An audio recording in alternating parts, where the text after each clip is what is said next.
Okay. Hello, I'm Jeff Kramer, the author of Infinite Resources, and I'm here with Roger Carlson, the author of Saving the World Before Breakfast series of books. And together we're saving the world before breakfast with infinite resources. And today we have a special guest, and I'll let Roger introduce our guest. Okay. Hello. And our guest is Michael Alexander, who's a PhD in economics, which he got from University of Minnesota. He worked for Boston Edison. He worked in banking, economics things. He went back to public service at the whoops, it was Minnesota Department of Public Service, and then SoCal Edison out here in California. So he's done a lot of things with energy, and he can go for today's topic, which is identifying the myths of green energy. Now, this is maybe the negative side.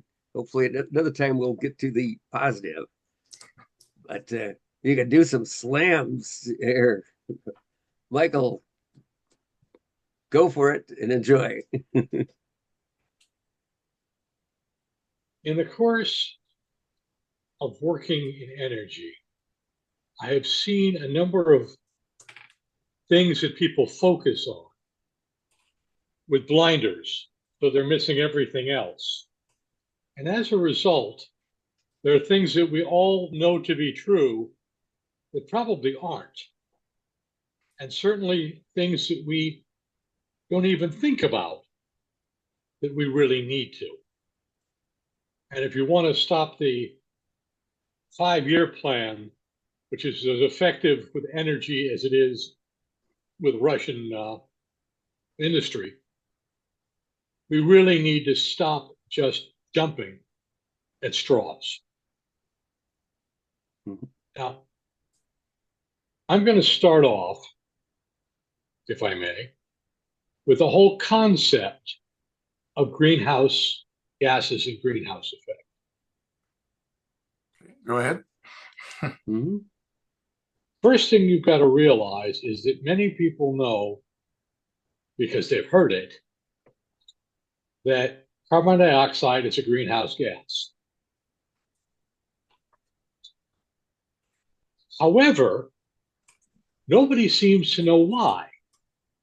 They just know it because it was in a movie that won an Academy Award, which I will point out that they give for entertainment value, not for Mhm. scientific quality. Mhm.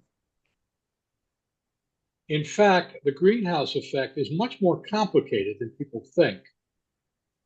But I want to start off right now by pointing out that if you look at the number of pirate attacks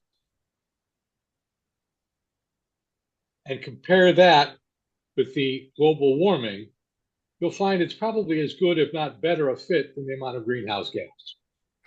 Mhm. The mere fact that there is a correlation does not prove causation. And that was brought out in Al Gore's movie too. He said normally carbon dioxide trails the temperature, but what we're seeing is carbon dioxide. And anyway, so he did say Mhm. that. But I take your point. Mhm. And so this is something we need to sort of do rethinking of. Everything from the fact that if the scientists are right, the worst greenhouse gas, other than the things which fit in your spray can for a hairspray, is water.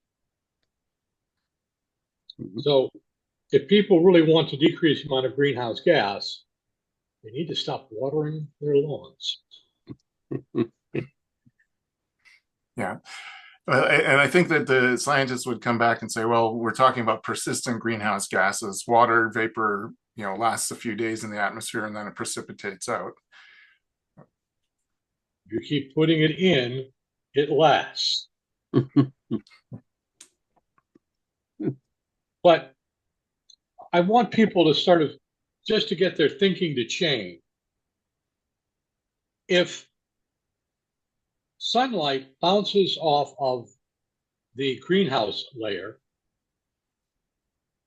and therefore doesn't return into Earth or doesn't go into the sun,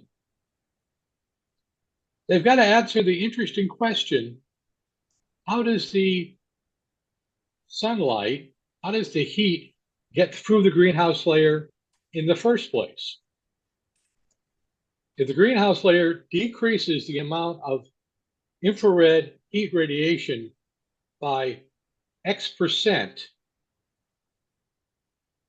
then if X% gets less into the atmosphere in the first place, the math tells you we'd be getting colder rather than hotter. Yeah, and so one of those factors then is albedo. And so going back to the water vapor, the more clouds, the more sunlight is reflected, right? Right. And let me circle back to that. I have a point I want to make to build to it.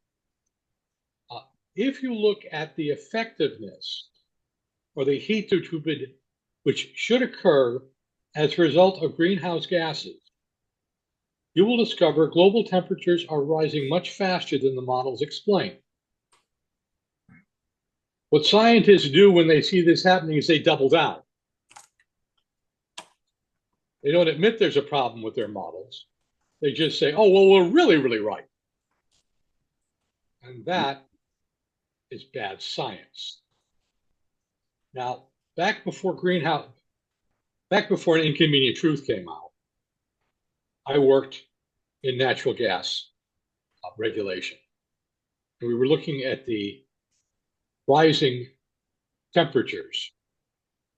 And we discovered, particularly in places like Los Angeles and other major cities, that there was a major effect coming, as you say, the albedo, from the increase in blacktop.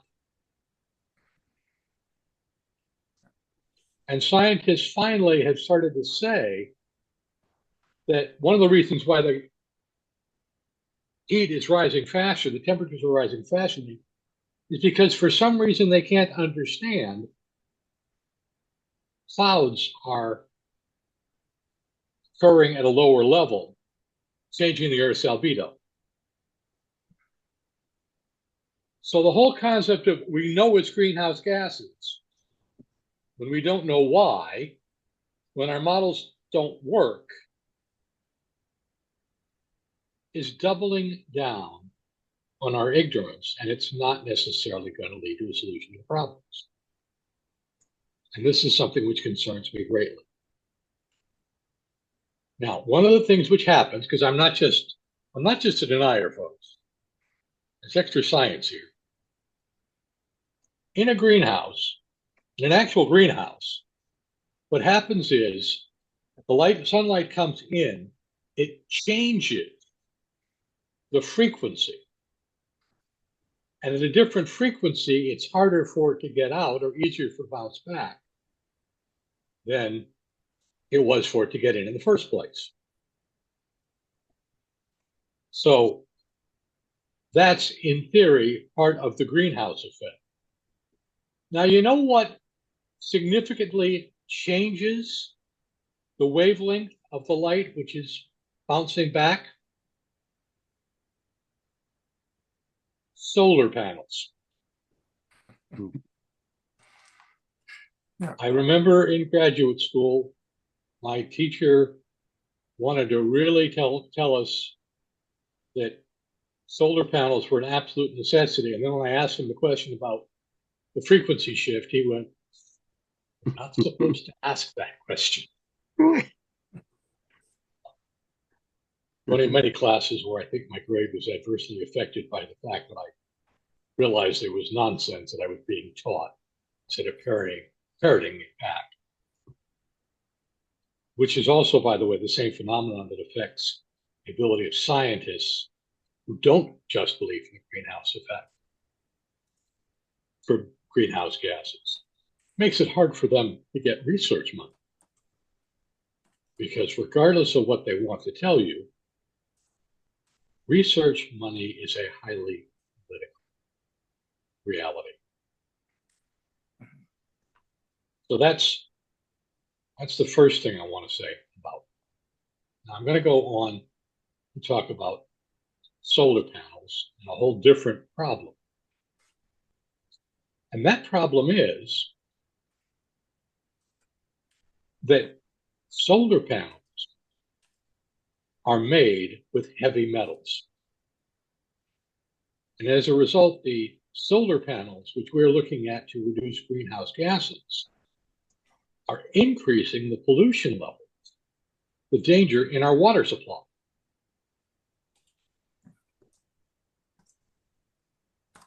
And when we stop worrying just about the greenhouse gases, we're going to have a different problem, or it's going to sneak up on us. And we need to think differently on that story. I find this simplified process very concerning. When, I would say in the early 2000s, natural gas was going to be the savior of American energy industry. It's very clear. It was going to reduce the amount of coal used. It was going to reduce the greenhouse gas effect. It was going to be an absolute saver. And we were going to bring that natural gas in from Australia and various parts of Asia. But Australia or Oceania is a major source of that. Then they realized if they did fracking,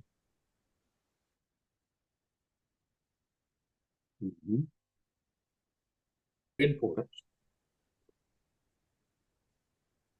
But we've also discovered that natural gas is not nearly as clean as we were told it was.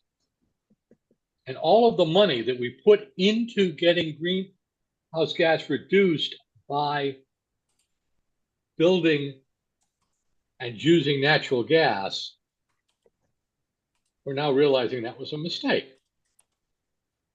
So we put a lot of money. And go ahead. I just wanted to say, so I think I know where you're going with the natural gas not being as green as we thought it was. Can you expand on that a little bit? Well, first of all, for a long time, we decided that carbon dioxide was the only greenhouse gas we cared about. And as I said earlier, if you look at it, there are other gases that could be more effective than that. Second of all, when they look at natural gas, it turns out there's a lot more natural gas released than just is being burned, for example, in a power plant. There's leakage.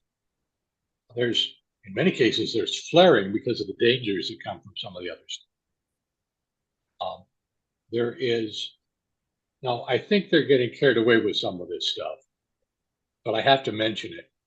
Do you know that in various parts of the Midwest, you can light your water on fire? Mm-hmm. And clearly, well, how much was hype and how much was real, I don't know. But certainly during the Biden administration, they went from encouraging natural gas to talking about banning its use. Now, it wasn't as bad as people claimed, because they were anti-Biden people, but nevertheless, it was becoming clear it was a serious problem. Can I make a few observations on what you've said so far? Really? So we'll start from the natural gas. And so natural gas, obviously, if you burn it, produces less carbon dioxide than coal for the same amount of heat that you're producing. But it comes along with those issues that you're describing, fugitive gases. Basically, most of the piping that we uses flanges, and there's always leaks if they're not aligned properly and this sort of thing. And natural gas is, I believe, in the short term, something like 60 times as potent of a greenhouse gas as carbon dioxide is. So that's a concern. But at the same time, I think there's an argument to be made that if we could switch, say, India and China from burning coal to burning natural gas, and if we can, minimize the losses, that would be an overall better effect. And the other thing with natural gas, so as I mentioned, if you do have a leak or if it's being produced naturally, if you can capture that natural gas and burn it so that it ends up as carbon dioxide and water, you're much better off than if you just let it remain in the atmosphere as natural gas, because it takes quite a few years for natural gas to be eliminated from the atmosphere. Would you agree with that? I'm going to agree with two things you said there. Number one, yes, the burning of coal in India and China is a serious problem. It's an inefficient from an environmental point of view. And frankly, even if you don't believe at all in global warming, the health effects of the level of pollution caused by coal burning in those countries is very significant. I was in China in September and I noticed the atmosphere. Of course, Roger here is from California originally. He probably remembers the days when people said, "Oh, I can see the mountains this week." Mm-hmm. Or I don't feel like somebody stabbed me in the chest while I was playing volleyball for an hour in the The air is smog. so thick you can slice it. And the joke used to be that Californians really don't trust air they can't see. Mm-hmm. Exactly. And I will agree with you that gas is effective, but can be handled more effective. Or gas is a major polluter, but can be handled more effectively. On the other hand, coal bagging, coal filtering could be much more effective than it is right now too. We and Mm-hmm. Roger, I'm sure, can be persuaded to talk a little bit more about the fact that fundamentally, technology, if applied and properly motivated, can solve a lot. I shouldn't say solve, that's too strong. Can drastically improve on a number of our problems. Yeah, or mitigate. And Mitigate. yeah, actually, I could jump in. There are not just technical issues, but economic. Like for instance, the uh, coal-fired power plants in China often have cleaning equipment. The inspectors come, everything works perfectly. The inspectors leave, the cleaning equipment is switched off because you get another 5, 10, 15% more production of energy per unit of coal. So Is it's that you the still have Volkswagen emissions effect? the issues. And a similar one, another country not mentioned is Indonesia used to be a major oil exporter. Their oil supply kind of reached peak. They haven't, it's gone down, but they do have larger amounts of coal and it's frequently low quality, like down to peat quality.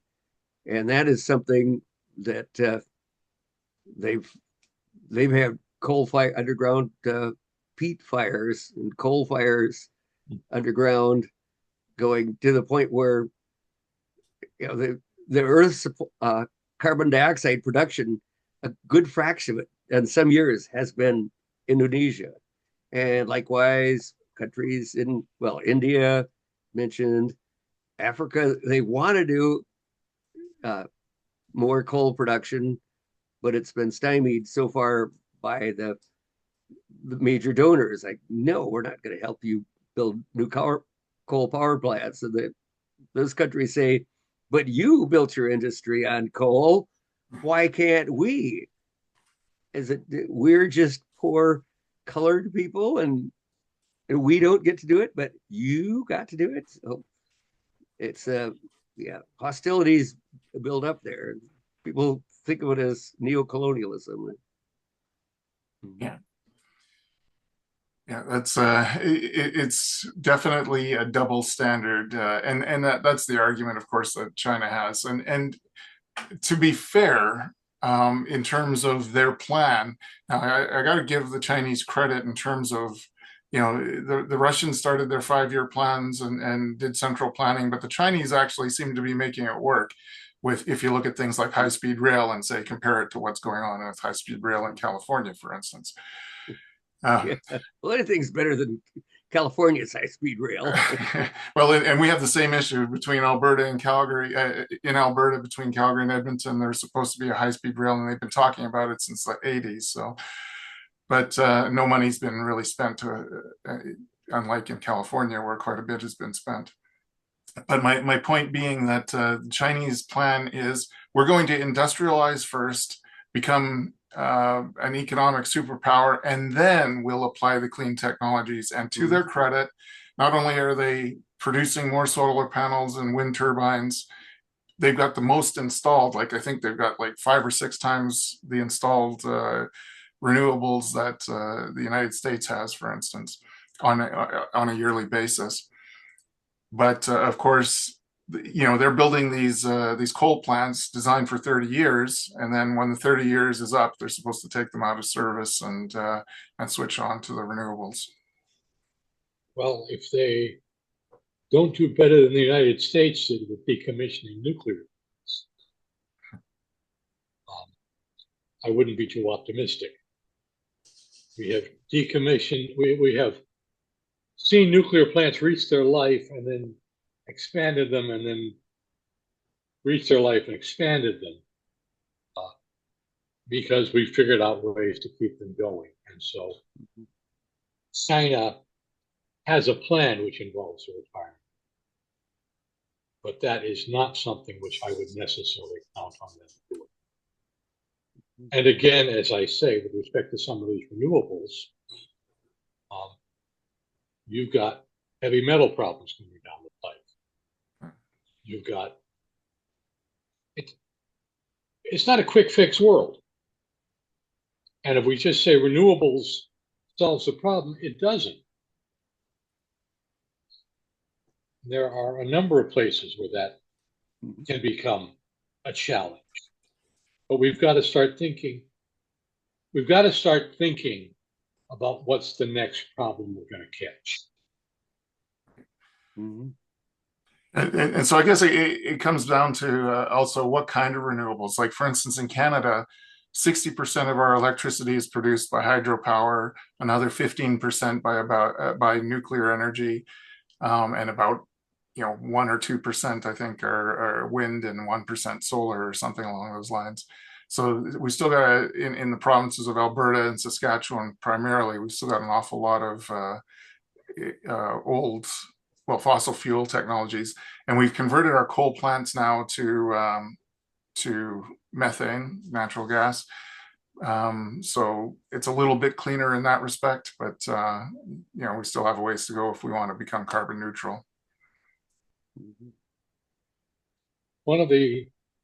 And I don't know what happened to it, but for a fair while in Minnesota when I was there, they talked about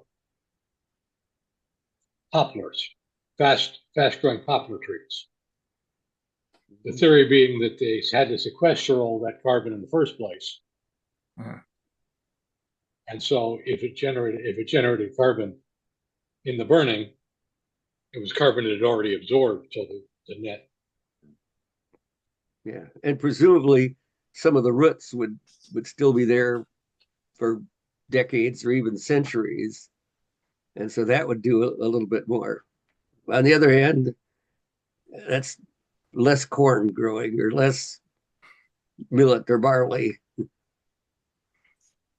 Well, there are people who say that, and I mean, this is a fact, that carbon dioxide is a form of fertilizer. Plants grow better when you have higher concentrations of it.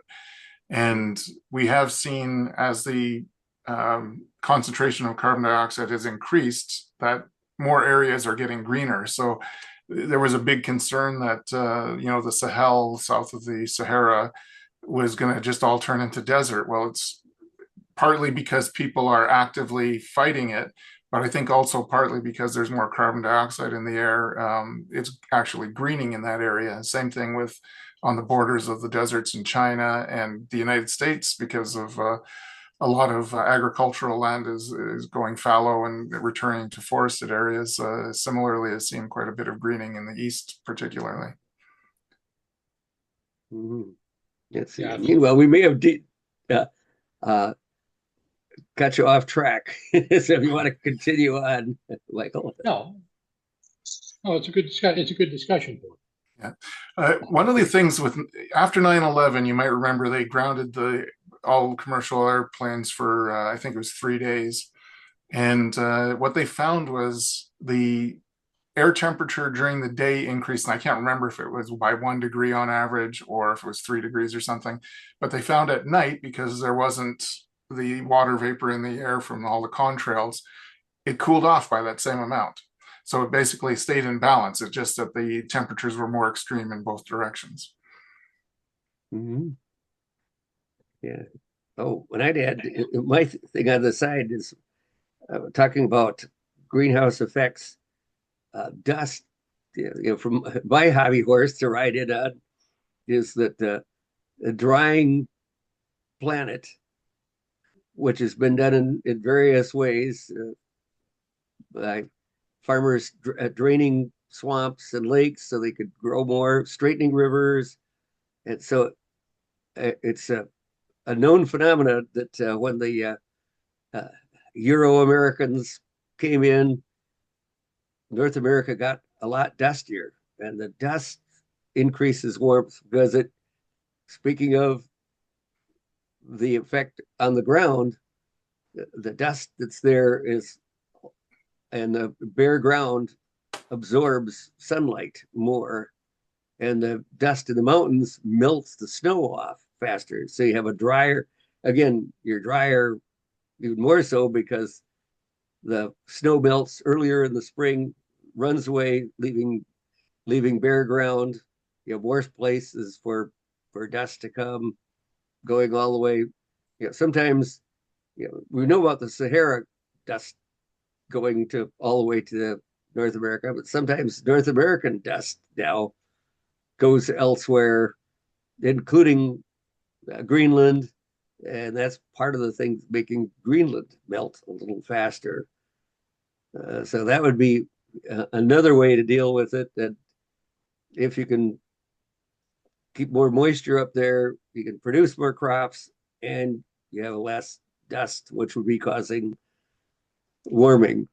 And the proposals to do things like we pump uh, a lot of air through and get the carbon dioxide, pump it down into the ground where it'll hopefully stay for millennia. But that's all a cost going out. Whereas if you get more crops, this would be a good thing. Or another another proposal is enhanced uh,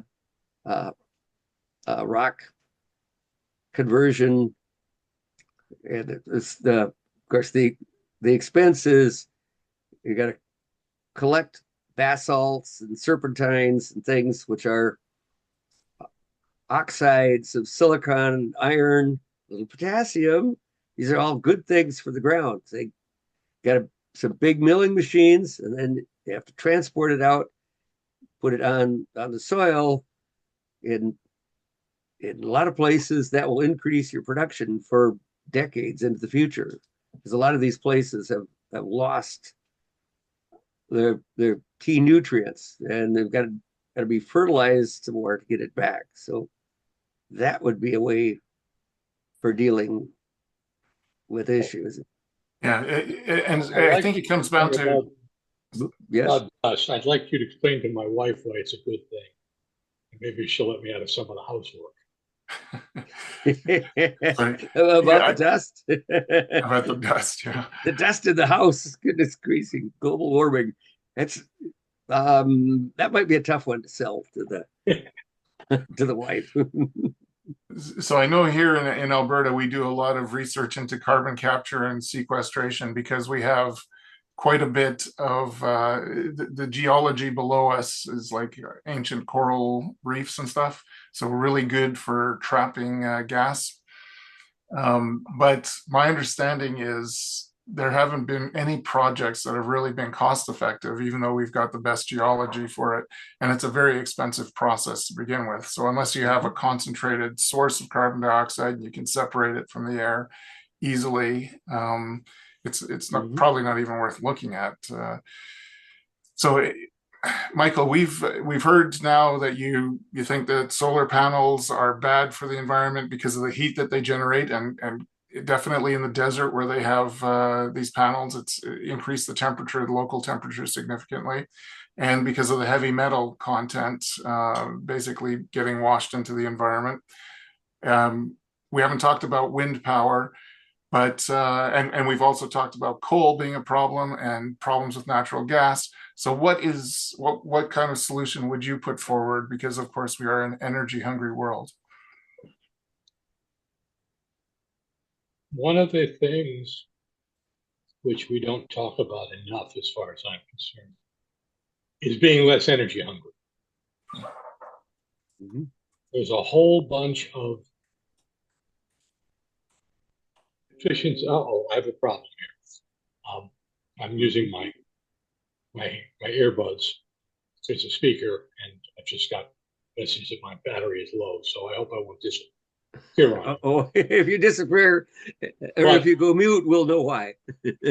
because we convince ourselves that we have these Star Trek solutions to get more energy out or uh, ways around it, we don't put enough, pardon the pun, into developing better conservation tools. Mhm. Now, just this afternoon, I was realizing as I was watching something on my phone instead of on my computer, instead of on my TV set, I saved a fair amount of energy that way. It's a pure behavioral. Mhm.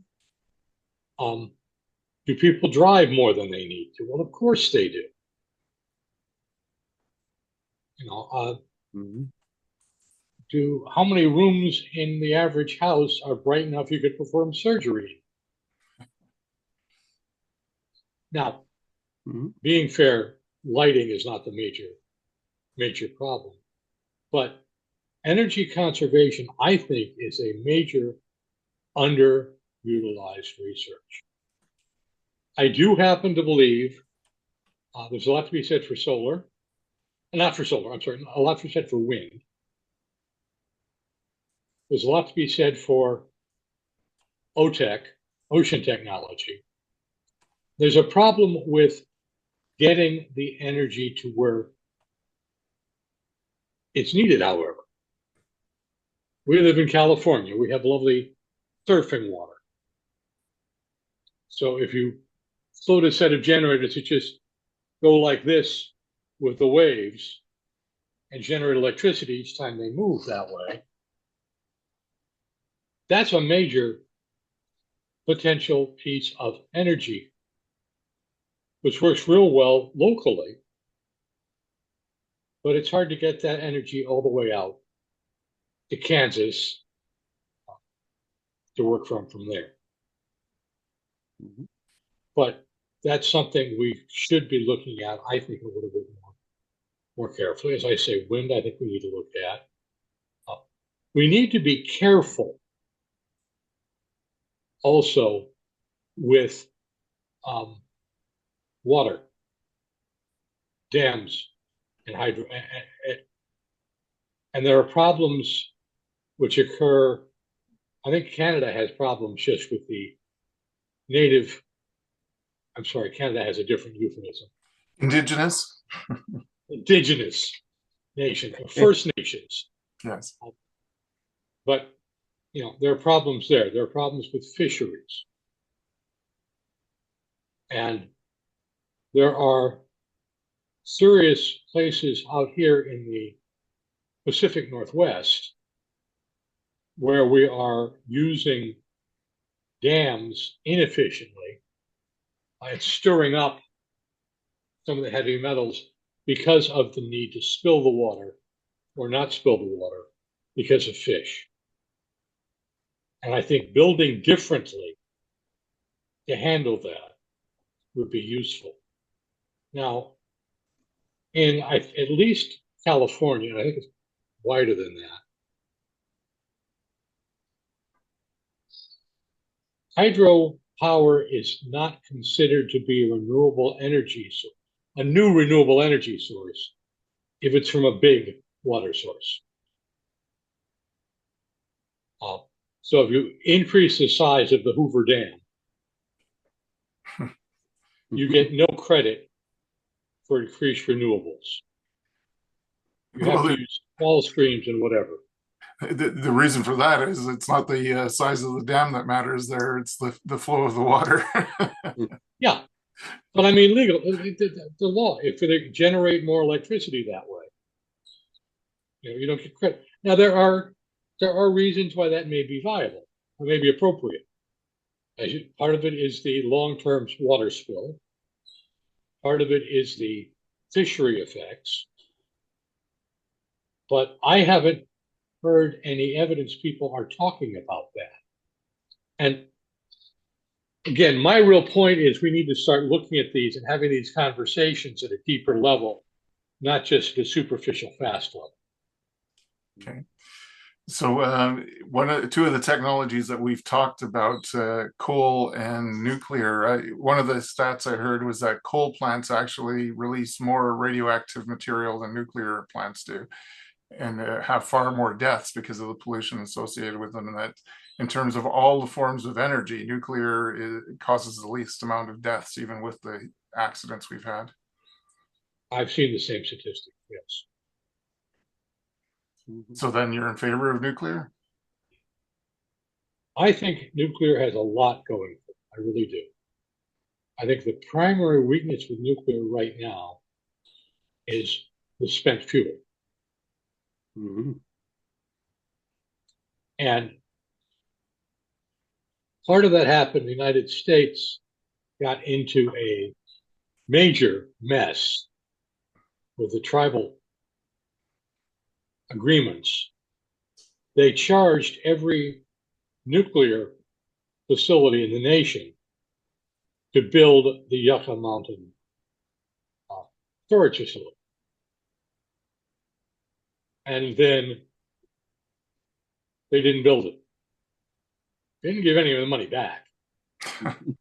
Right.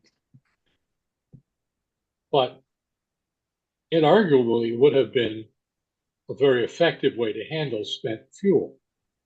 Because right now, we're putting spent fuel in pools, cooling pools, right around the nuclear plant. Mm-hmm. Now, there are problems with shipping spent nuclear fuel, of course. Everything from the basic possibility of an accident to the possibility of hijacking of the spent nuclear material.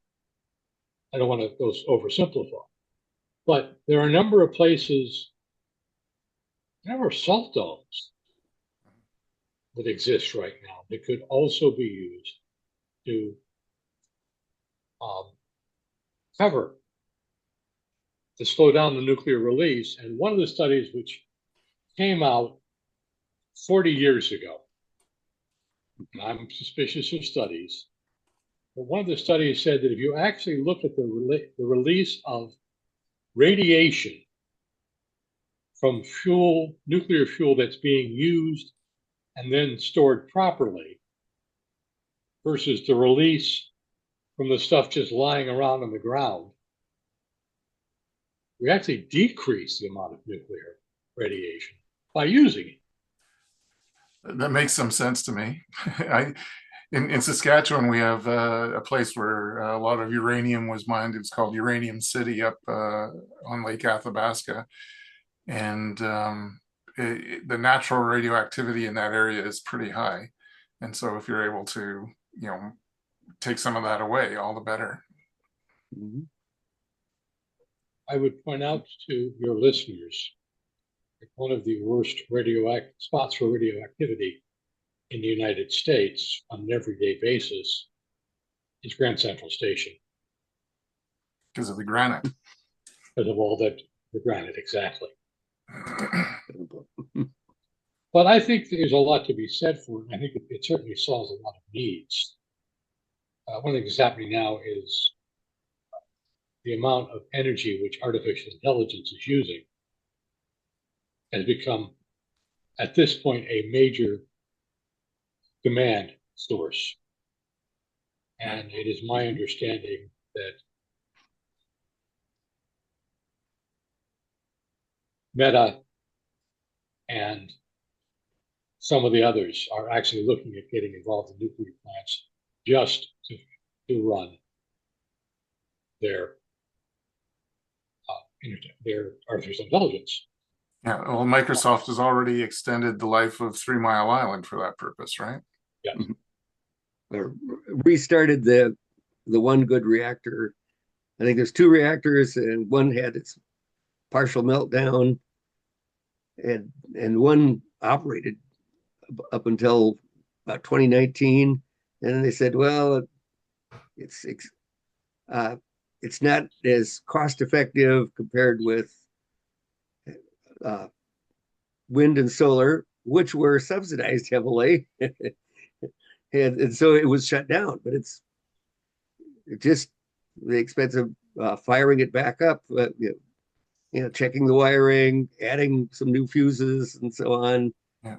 Some expense there, but it's an existing plant. Yeah. Probably one of the be things good for several decades. Yeah.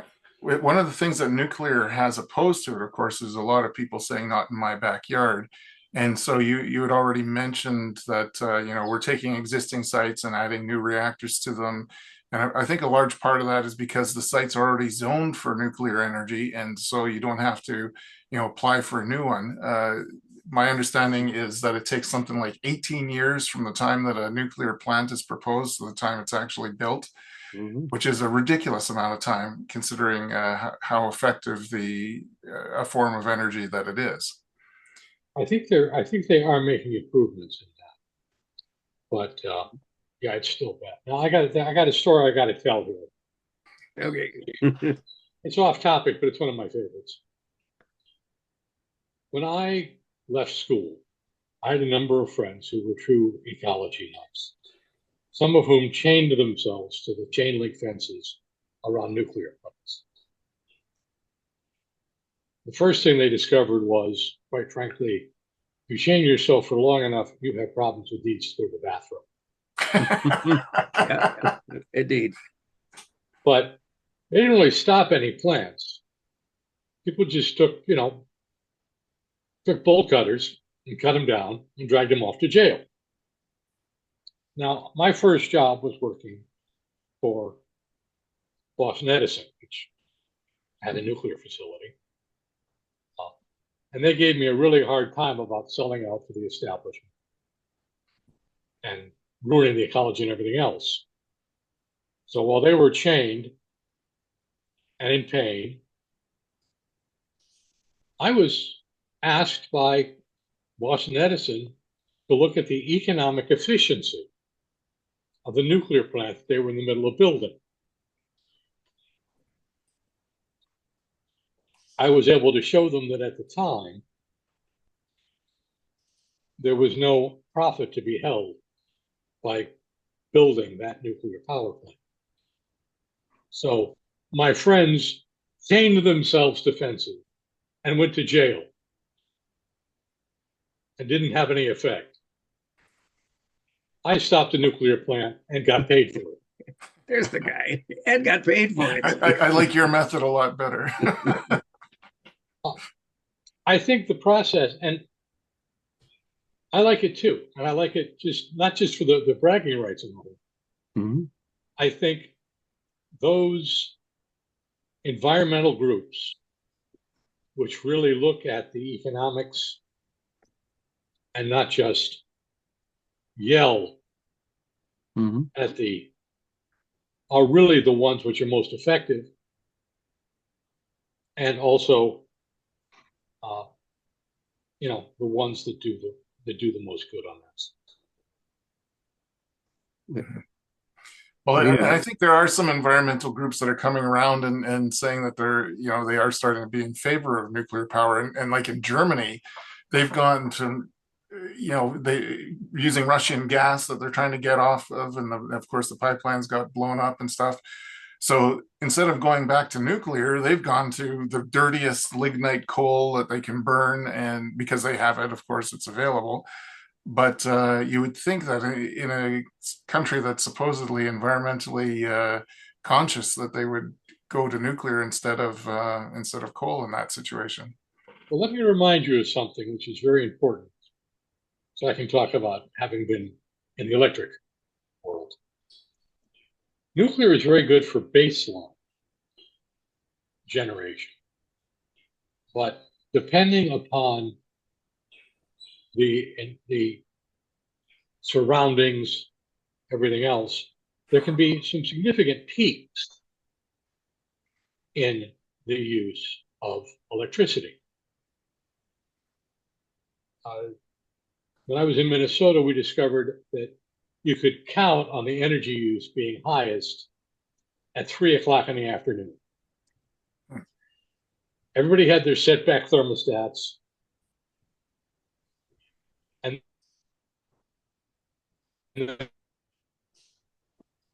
We just Uh-oh. lost you. my microphone, I hope you can still hear me. Yeah, Good. it's working. Uh, at 3 o'clock, everyone would turn on turn their thermostats up or down, depending, when they came home from school, and then work and everything else. Well, these very peaky demands really require a different energy source. You don't want to build a nuclear plant capable of hitting the top peak. It's very expensive to build. They're cheap to run. So you need to look at what you can do to handle the peaks. And their nuclear has to be blended with other sources. One of the things I love is pumped water storage, which is where you get the extra energy and just pump the water up and drop it down. The trouble, of course, with that is, again, the heavy metals, because it stirs up all the metals which had settled to the bottom of the lake and sends them up and through. Mm-hmm. But there are other similar kinds of ways to try to try to collect the energy that they don't need when they don't need it, bring it back when it's there. That's got to be taken into consideration. I don't know if you can hear me. I don't think you can, but can you take a look at the chat? So, Yeah, I saw that you were talking about the solar panels in California because of the daytime. right. Do you want to comment on that? That is true. I mean, you're definitely right. One of the problems that California has to work on, and they're trying to look at time of day pricing and all that, you can wind up in a situation where if you've got a solar panel when it's not needed, California is paying you to generate electricity anyway. And while the pricing is supposed to be the avoided cost of running plants, it's still messy. I'm not going to say it's not good. I'm going to say it's messy. I can't say it's not good because I worked for that. It's in work on that. God forbid I should say that I did something wrong. But and for the audience, the question was, or what I posed to Dr. Michael, was that one of the advantages of having rooftop solar in California is that the energy that's being produced coincides with the load for the air conditioning systems being used in the houses. So it kind of balances themselves out. Yeah, but they do run a lot of electricity into the ground, as they say, because they've filled up that gap. I mean, filled up that peak, and then gone beyond it. That's where, like in Nevada, they said, "Oh, wait a minute, we can't pay you nearly as much as we were before. We're going to cut back your payments." So the people that invested in the solar with it thought that they'd get so much back in return. Like, wait a minute, you it was bait and switch, blankety blanks. One of the serious problems with energy, and I don't want to become, I don't want to sell out our environment for dollars, but the price structure is very difficult to get right and frequently not right. Mm-hmm.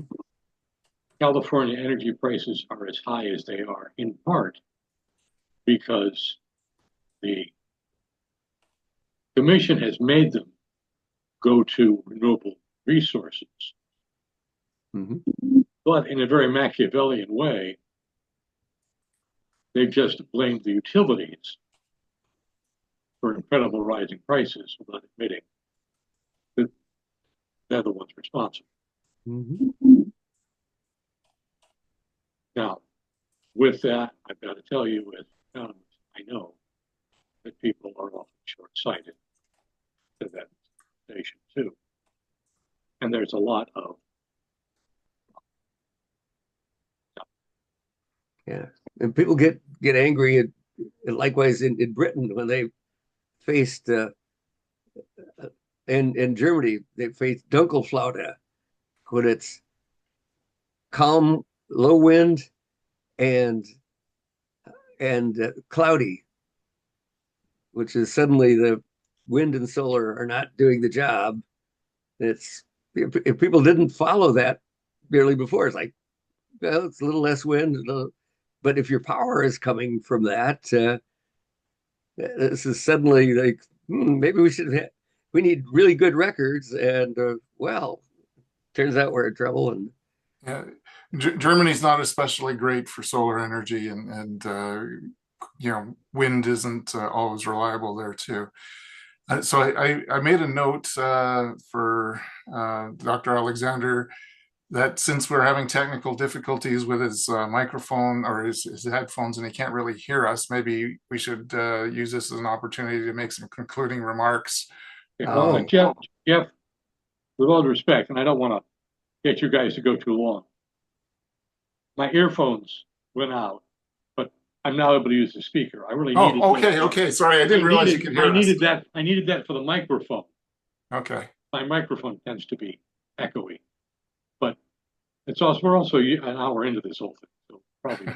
Okay, well, we can still, yeah, it's probably maybe another only 10 or 15 minutes, maybe sound like a plan, because otherwise, as they say, there's another one of those curves. The amount of people that will watch the whole thing kind of slants down as we have more and more time into it. But there's one I had to give. This is sort of like the macro development thought is over past half century or more, there's been a sort of what they call bipolar now, or manic depressive, maybe is the best way, the old term for it. At first, there was a rush to get nuclear energy because they thought we're going to run out of coal and oil and so on. And so there was a rush to do that, and the plants weren't very efficient. Well, then nuclear had its problems, and so they went away from that. And there was a big rush to go wind and solar, which have their problems. And now, meanwhile, nuclear has gotten better. Wind and solar are getting better, but now we're going back to nuclear, and it's a rush to that one with the small modular reactors, which may have their problems as well, their teething problems. And so it's when you go back and forth, it makes it more expensive. And hopefully people have a little more patience for continuing to get those, because we have the small modulars. Seems like the best possible thing, especially if you could even make the use use the thorium, which produces much less waste, and you don't have to have high pressure water. You can go with atmospheric pressure. So there's a lot of advantages there, but as at some of these conferences, they were talking about, hey, SMR, it's going to be wonderful. It's like, but what if we have an accident with this new stuff? Like, and so that's a whole another issue brought up with things. These smaller reactors mean more sites for inspection, Mm-hmm. and that creates a risk, say, of things going wrong. I also just, as an economist, I like to point this out. If prices vary wildly, you can wind up with a situation where people invest, then the prices change and they backslide. The Arabs, OPEC, used to do that to us deliberately. Mm-hmm. Raise the prices until we started to invest seriously in alternative energy.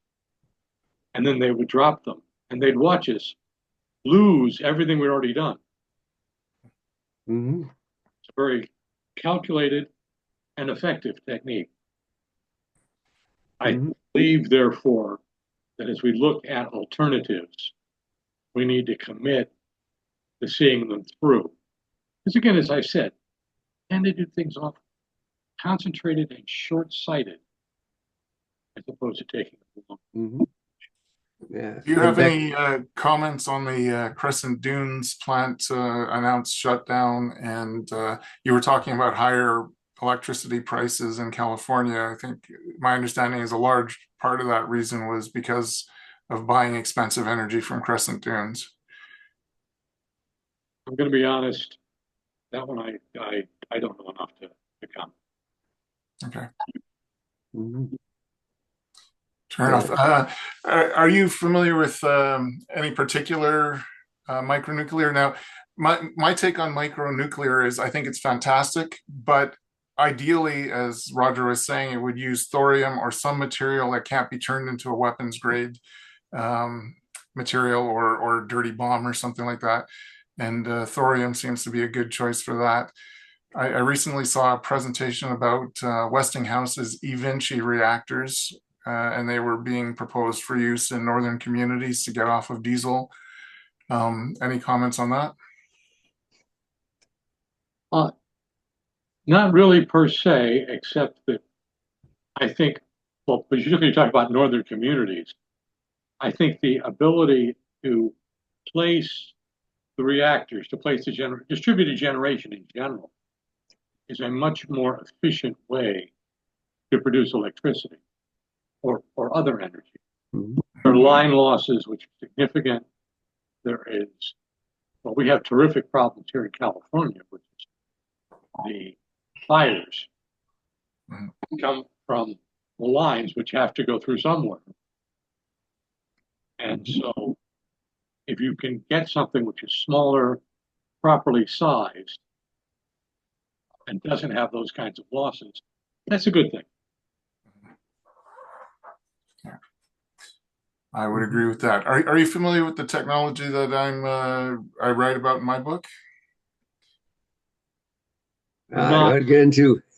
I'll give a quick summary for you. It's was it Bargio, if I pronounce the name right?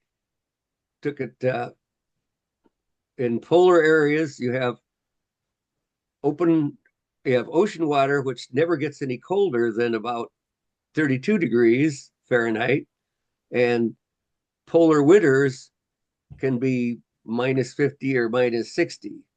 So instead of boiling water in a turbine, I mean, in a firebox, burning a firebox that's 800 degrees Fahrenheit to get a temperature difference to maybe 200 or so, you have the temperatures between the very cold air and the water, which is slightly above freezing. So you freeze some water and you have a cycle there. It's only good in really cold places, but there is a major temperature difference. Yeah, and one of the advantages of it is that essentially the energy is available for half a year straight. And then if you want, you can take your equipment and go down to the other pole and do the same thing over again. So the idea is you would be generating something like hydrogen or ammonia and then using that to supply distant shores.